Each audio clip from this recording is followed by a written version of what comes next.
ሰላም ጤና ይስጥልኝ። ዛሬ የምናወራው ስለ ሰውነታችን የቴሌኮም መስመር ማለትም ስለ ነርቮቻችን ነው።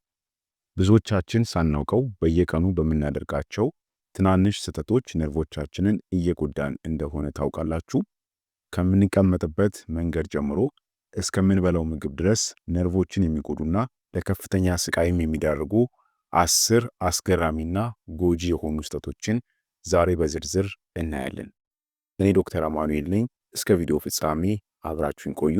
ከዛ በፊት ግን የምሰራቸው አስተማሪ የጤና ቪዲዮዎች ላይክ አንሳችኋልና ይህንን ቪዲዮ ስትጀምሩ ላይክ በማድረግ ጀምሩት። መልካም ቆይታ ይሆንላችሁ። አንደኛውና በቅድሚያ ነርቮቻችንን የሚጎዳው ጎጂ የሆነ ልማድ የተሳሳተ የአቀማመጥ ሁኔታ ነው። የተሳሳተ አቀማመጥ በተለይ ለአከርካሪ አጥንትና በዙሪያው ለሚገኙ ነርቮች ጠላት ነው። ለረጅም ሰዓት አንገትን ደፍቶ ስልክ መጠቀም፣ ትከሻን አግብቶ መቀመጥ ወይም ደግሞ ወገብን ሳያስደግፉ ለረጅም ሰዓት መቆየት በነርቮች ላይ ከፍተኛ ጫናን ይፈጥራል። ይህም ጫና ነርቮቹ መረጃን በትክክል እንዳያስተላልፉ ስለሚያደርገው እጅና እግር ላይ መደንዘዝን፣ የመውጋት ወይም ደግሞ የኤሌክትሪክ ንዝረት የመሰለ ስሜትን ያስከትላል። በተለይ እግርን አጣምሮ መቀመጥ በጉልበት አካባቢ ያለውን ነርቭን ስለሚጫነው የእግር መደንዘዝ ዋነኛ መንስኤ ነው። ስለሆነም ስንቀመጥ ወገባችንን ቀጥ አድርገን መደገፍ፣ ክንድንና ጉልበትን በ90 ዲግሪ መታጠፋቸውን ማረጋገጥ አለብን። ስልክ ስንጠቀም ደግሞ ዝቅ አድርገን ሳይሆን ከፍ አድርገን መጠቀም ይኖርብናል። ይሄ ማለት ግን አይናችን ስር ከተን ተጠቀሙ ማለት አይደለም። ሌላው ደግሞ በየ30 ደቂቃው ተነስተን ሰውነታችንን በማሳሳብ ወይም ደግሞ ስትሬች በማድረግ ነርቮች ላይ ያለውን ጫና መቀነስ ይኖርብናል። ሁለተኛ ጎጂ የሆነ ልማድ የተመጣጠነ ምግብ እጥረት ነው። የነርቭ ስርዓታችን በትክክል እንዲሰራ የተወሰኑ ንጥረ ነገሮችን በከፍተኛ ሁኔታ ይፈልጋል። በተለይ የቫይታሚን ቢ ኮምፕሌክስ የሚባሉ ቤተሰቦች በተለይም ደግሞ ቢ12 የተባለው ቫይታሚን ለነርቮች መከላከያ ሽፋን ይሄ ማለት ማይሊን ሺዝ መገንቢያ ወሳኝ ነው። ይህም ሽፋን ከሌለ ነርቮች ልክ እንደተላጠ የኤሌክትሪክ ሽቦ ይሆናሉ። ይህም የተሳሳተ መረጃ እንዳያስተላልፉ ወይም ደግሞ እንዲደነዝዙ ያደርጋቸዋል ማለት ነው። በተጨማሪም ከመጠን በላይ ስኳር መውሰድ በደም ውስጥ ያለውን ግሉኮስ በመጨመር ነርቮችን የሚመገቡ ጥቃቅን የደም ስሮችን ይጎዳቸዋል። ይህም ዲያቤቲክ ኒውሮፓቲ ለተባለ አስከፊ የነርቭ ህመም ይዳርጋል ማለት ነው። ስለዚህ ይህንን ችግር ለመከላከል በቫይታሚን ቢ የበለጸጉ እንደ ስጋ፣ እንቁላል፣ የወተት ተዋጽኦችና ጥራጥሬዎችን በምግብ ዝርዝር ውስጥ ማካተት አለብን። በተቻለ መጠን የታሸጉና ከመጠን በላይ ስኳር የበዛባቸው ምግቦች በመቀነስ የደም ስኳር መጠንን ደግሞ ጤናማ በሆነ ደረጃ መጠበቅም ያስፈልጋል። ሶስተኛ ነርቮችን የሚጎዳው ጥብቅ ያሉ ልብሶችን እናም ደግሞ ጫማዎችን ማድረግ ነው።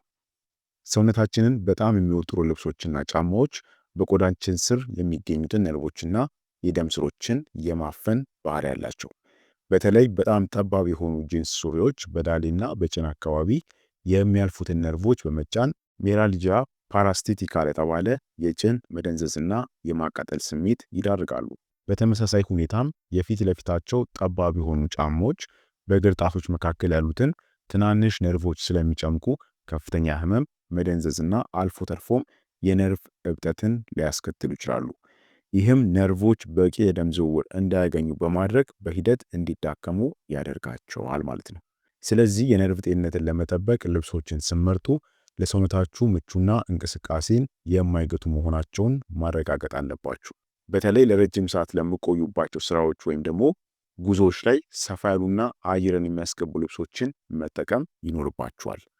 ጫማ በመገዙበት ጊዜም የእግር ጣቶቻችሁ በነፃነት መንቀሳቀስ የሚችሉበትና ተረከዛችሁ ላይም ከፍተኛ ጫና የማይፈጥሩ አይነቶችን መምረጥ ይኖርባችኋል ማለት ነው።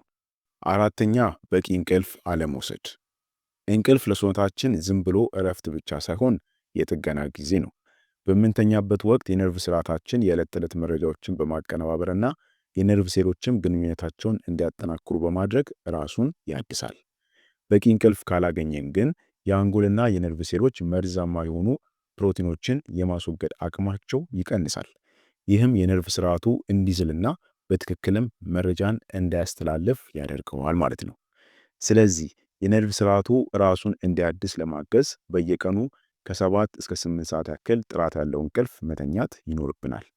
ከመተኛት በፊት ደግሞ ቢያንስ ከ1 ሰዓት በፊት ከኤሌክትሮኒክስ መሳሪያዎች ለምሳሌ ስልክና ቴሌቪዥን መራቅና የክፍላችንን ብርሃን መቀነስ እንቅልፍ የሚያመጣው ሜላቶኒን የተባለ ሆርሞን እንዲመነጭ ይረዳል ማለት ነው። ስለዚህ ይህንን ልምዳችን ማድረግ ይጠበቅብናል።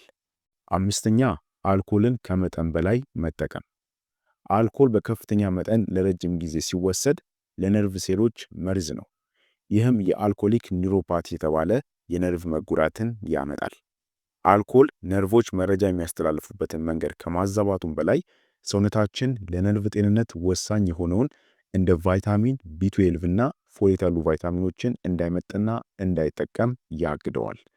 በዚህም ምክንያት በእጅና በእግር ላይ የማቃጠል፣ የመውጋት፣ የጡንቻ ድክመትና አልፎ ተርፎም የባላንስ ችግር ሊያስከትል ይችላል።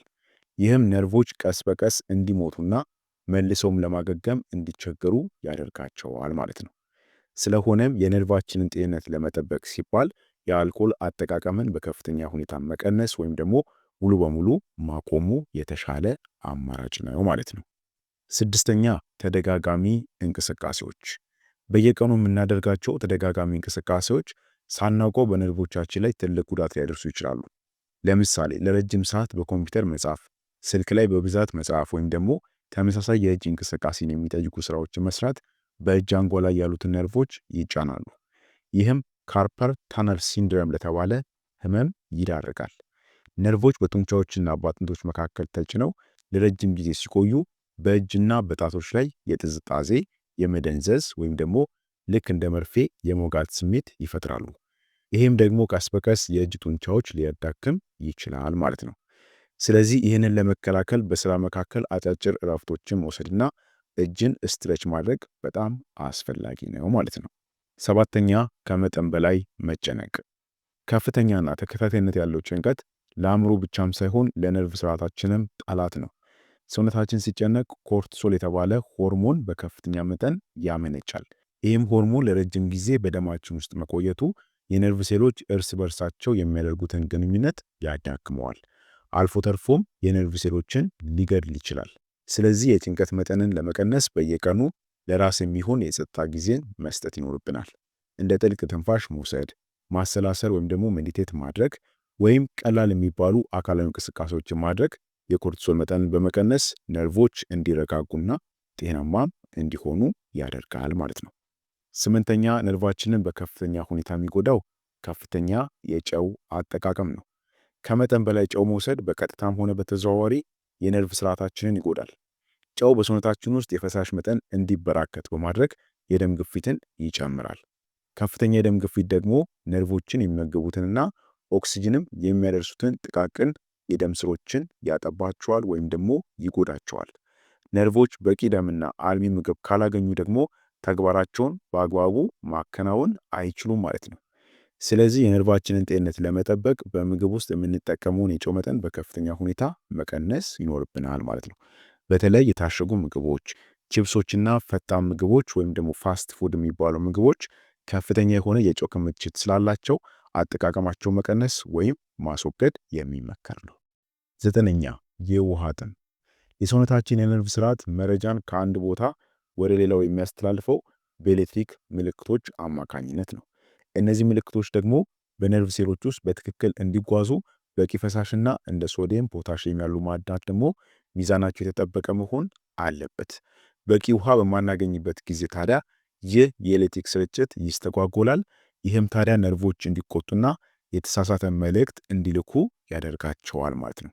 ስለሆነም የነርቭ ስርዓታችን ያለምንም መቆራረጥ ስራውን እንዲያከናውን በየቀኑ በቂ ውሃ የመጠጣት ልምድ ሊኖረን ይገባል። መጠኑ እንደ ሰውነታችን ክብደትና እንደምናደርገው እንቅስቃሴ ቢለያይም በአማካኝ በቀን ከ8 እስከ 10 ብርጭቆ ውሃ መጠጣት የሚመከር ነው። 10ኛ ከመጠን በላይ የሆነ የሰውነት ክብደት። ከመጠን በላይ የሆነ የሰውነት ክብደት በነርቭ ስርዓታችን ላይ ከፍተኛ ጫና ይፈጥራል። ሰውነታችን ተጨማሪ ክብደት ሲኖረው በአጥንቶችና በመገጣጠሚያዎች መካከል የሚያልፉ ነርቮች የመጨፍለቅ ወይም ደግሞ የመታፈን እድላቸው የሚጨምር ነው። በተለይ በታችኛው የጀርባ ክፍል ላይ የሚፈጠር ጫና ወደ እግር የሚወርደውን የሲያቲካ ነርቭን በመጫን ለከፍተኛ ህመም፣ ለመደንዘዝ ወይም ደግሞ ለመርፌ የመውጋት ስሜት ይዳርጋል። ስለዚህ የነርቭ ጤንነታችንን ለመጠበቅና በነርቮች ላይ ያለውን ጫና ለመቀነስ የሰውነታችን ክብደትን በተመጣጠነ ደረጃ መያዙ አስፈላጊ ነው። ይህንን ለማድረግ ደግሞ መደበኛና ቀላል የሚባል አካላዊ እንቅስቃሴዎችን ለምሳሌ እንደ መራመድ ወይም ደግሞ ዋና ያሉ እንቅስቃሴዎችን ማድረግና የተመጣጠነ ምግብን መመገብ ቁልፍ የሆነ እርምጃ ነው ማለት ነው።